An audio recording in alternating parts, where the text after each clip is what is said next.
going on, guys? Welcome back to the channel. You know who it is by now. Jimothy. So ladies and gents, we are back with another video, and I thought I'd do something different today and kind of help you guys out as well as helping myself out. Now, today we're talking about 5 rogue decks that you might potentially see in the upcoming like regionals, OTS tournaments, all that kind of stuff. It's looking to be back on the go very soon, ladies and gents, and these are some of the decks you could expect. Now, we all know Kashtira, Pearly, Dragon Link, etc.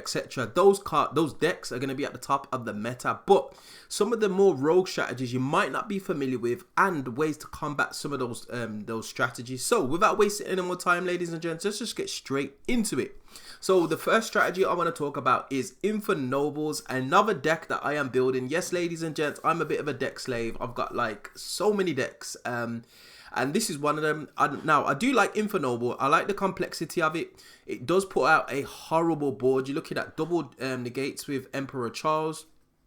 You're also looking like a pop, potentially untargeted. Like, there's a whole raft of things that just like encompass this deck, and it can play through a number of hand traps. Now, Droll does severely hurt the deck, but now with the Noble Knight rank 4, it's able to play through Droll significantly and still end on somewhat of a board.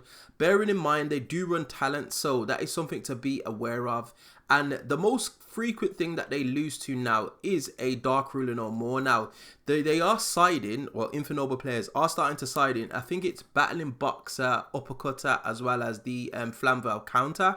So they can actually search a counter trap to be able to insulate themselves from Dark Ruler no more, which is a thing that some players are doing from some of the lists that I've been seeing. It's potentially something that I might even do myself if I do build it and finish building the strategy.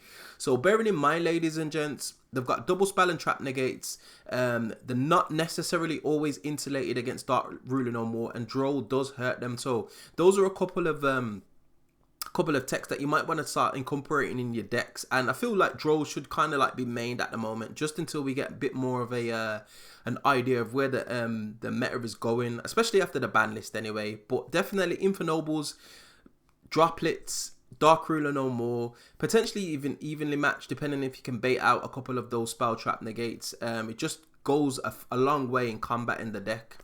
The next deck I want to talk about is Rescue Ace. Now, this deck is a little bit weird. It doesn't actually falter to some of the problematic like hand trap staples that you would typically see in a deck. Like, it doesn't really lose to Droll. It's not heavily affected by Ash Blossom depending on their hand. Ash Blossom's always going to be a good card, and I hear a lot of people talking about how effective or ineffective it is. If it's backed up by a number of other cards, it's a fantastic card, so you should definitely be playing it, especially with branded around. But with regards to Rescue Ace, they lose more to like a Veiler or an Imperm on the Turbulence. Turbulence is their main play. That's their choke point of the deck. It's very well pronounced, very well known. However, if they do manage to just play through that and set up their Turbulence set 4, the deck is akin to losing to evenly matched, and that is a card that can definitely just obliterate the strategy, especially with their cards being banished face down. Typically, that's something that they don't want to do. They will end up chaining a couple of them. However, evenly matched will just blow them out. Also, like any kind of like mass back row removal, Lightning Storm, Harpy's Feather Duster to a certain degree, that will enable you to play and enable you to even potentially OTK. Now, you do need to bear in mind that Turbulence does have a hidden effect, quote unquote, where it can pop a card on the field if one of the cards on its side of the field is destroyed, which is not commonly triggered by some opponents, but it's definitely there and something to be cognizant about. So if you are going into a board and you've got a monster on field, just know that that monster could potentially be popped by Turbulence, as well as having Preventer on the field, which can book a monster. So getting rid of the back row is essential, as well as the Hydrant, because the Hydrant allows the back row to have some additional effects, and you do not want those effects to be resolving because it is pretty powerful. So either removing the Hydrant and removing the back row is definitely a priority, ladies and gents. That enables the grind game. So if you've got evenly matched Lightning Storm, Harpy's Feather Duster, all those cards will just address the strategy. Now, the next strategy you want to talk about is Salaman Greats. Now, this actually topped a regional recently. I'm not too sure where it was. I can't remember off the top of my head. However, Salaman Greats do a lot more stuff nowadays. Just put it like that. They do a lot more stuff. They still typically end on a Link Monster as well as 2 back rows, but they potentially have like 2, maybe even 3 hand traps in their hand at a time. They've got a graveyard full of recursion, which is definitely going to enable them to play on their next turn.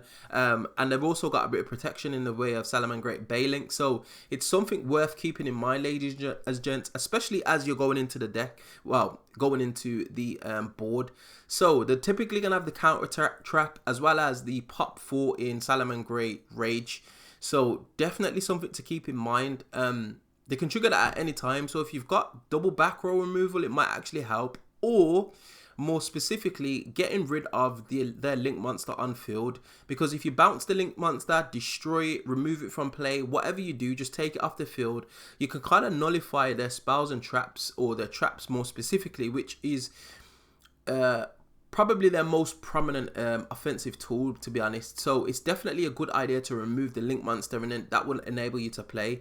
Obviously, it's easier said than done, but if you're looking at some kind of like remover that doesn't trigger anything, Kaijus, which are already in the meta because of Pearly, ladies and gents, they're a definite mainstay and something that will help you address the Salaman Great board, because once the Link Monster goes, the traps are turned off. Again, any kind of back row removal will help. You do need to bear in mind though, Salaman Greats do play a lot of hand traps, so expect Effect Veiler, expect Infinite Impermanence, Ash Blossom, Ghost Bell, all that beautiful stuff, ladies and gents. They're going to have it, so definitely worth keeping in mind. But Kaijus, Santa Claus, I wouldn't even say Kirikara, but it doesn't really come up in a Salaman Great matchup. But any kind of like just immediate tribute that would just get rid of their monster is always a good mainstay. They don't typically end up multiple monsters, but a Kaiju will just literally obliterate their board. So something to keep in mind, ladies and gents. Now, second to last strategy I want to talk about, Unchained. Now, I have been featuring Unchained on the video quite a lot recently because it's been everywhere at my locals. Again, this is one of my favorite decks, believe it or not. I haven't played the new strategy yet. I'm waiting for one Yama to turn up and I'm going to play. I've even got the mat. That's how much of a fanboy I am. But anyway, off the point. Unchained, they really rely on some kind of like targeting.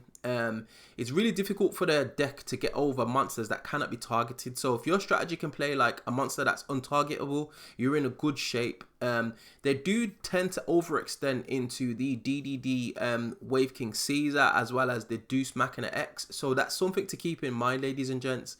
You do not want to go the destruction route with this deck. So Raigeki, Dark Hole, Lightning Storm, all those kind of cards will just trigger the Unchained monsters and allow them to float depending on where you are in the game state. However, the DDD monsters, that's free reign. Do whatever you like to those. You just need to get those off the field. Again, evenly match can be a problem for this deck because typically they're going to be wanting to hold on to some of their resources, but they can play through evenly matched, ladies and gents. I've actually witnessed it myself. There's a video on the channel which I'll link in the description for you guys to see, where somebody actually just played through evenly matched and they didn't lose as many resources as you would have hoped. So that's something to keep in mind. But again, Kaijus are really impactful in this game state because they don't destroy, they remove the threat from the field, and they get rid of some of the stuff. Bestials will definitely help as well because they do tend to play a lot with their graveyard, especially with Sarama, as well as the Unchained Soul of Rage, being able to add back. So if you can just remove their monsters with a Bestial, remove their target, basically, you're definitely in a good shape. Any kind of like non-targeting removal, bouncing, like Alpha Master of Beast is another card that will just address the Unchained strategy. You do need to keep in mind though, if they end with the link to on field, they can link it off before you trigger that. But yeah, Pancratops again, just anything that will just get them off the field. If you combine Pancratops with a couple of Bestials, you're in a nice position. So definitely worth something to keep in mind, ladies and gents. And the final strategy, Vanquished Soul. I've actually built this deck and this deck is rather interesting. I like the way it plays.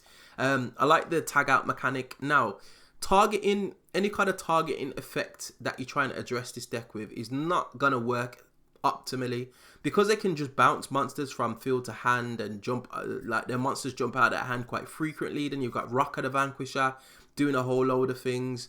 It's ideal not to play targeting like targeting effects, basically, just because they're liable to dodge it. They do falter to floodgates, which most decks do. Rivalry of the Warlords, goes and match is a big one for them because they need multiple attributes on the field. Anything like that will address the deck, as well as just mass removal. Like Vanquish Soul boards, they will just die to a Dark Hold. It's just as simple as that. Raigeki, die. Lightning Storm, dead, for the most part, depending on how they set up with their Heavy Borger, because obviously they're going to have Rocker the Vanquisher on field, but Heavy Borger could potentially be in defense position. But in most cases, they're going to have most of their monsters in attack positions because they're going to be jumping in and out of the hand, and Caesar can trigger to be unaffected. However, mass removal will just get rid of it because he won't have a chance to chain to it if he's trying to jump on the field. So very, very easy deck to address. Difficult deck to play against though, because Vanquish Store will have like 20 engine slots and 20 non-engine slots. So they've got a lot of flexibility in able to kind of like put techs in their deck that can combat most of the meta. So it's definitely worth something to keep in mind. Make sure you've got a follow-up if you are going to go like a mass removal route. Make sure you've got something that can then put up some kind of board presence, because they will just clap back and it's just very, very easy. They do run Kurikara.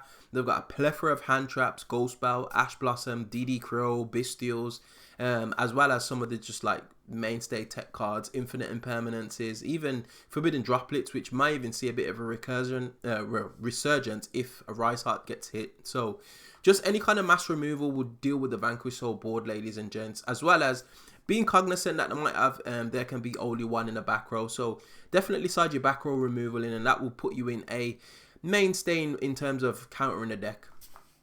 But anyway, that is it, ladies and gents. Those are my 5 rogue picks. Obviously, there's a lot more decks out there.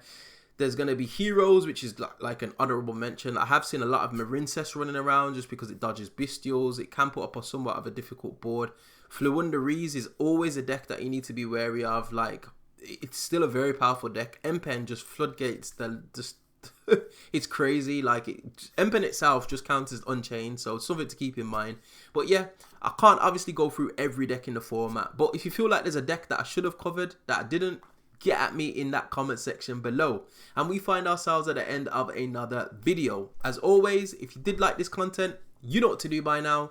Hit that like button, share, subscribe, all of that beautiful good stuff, and I will definitely see you guys in the next video. Hope you enjoyed. Peace.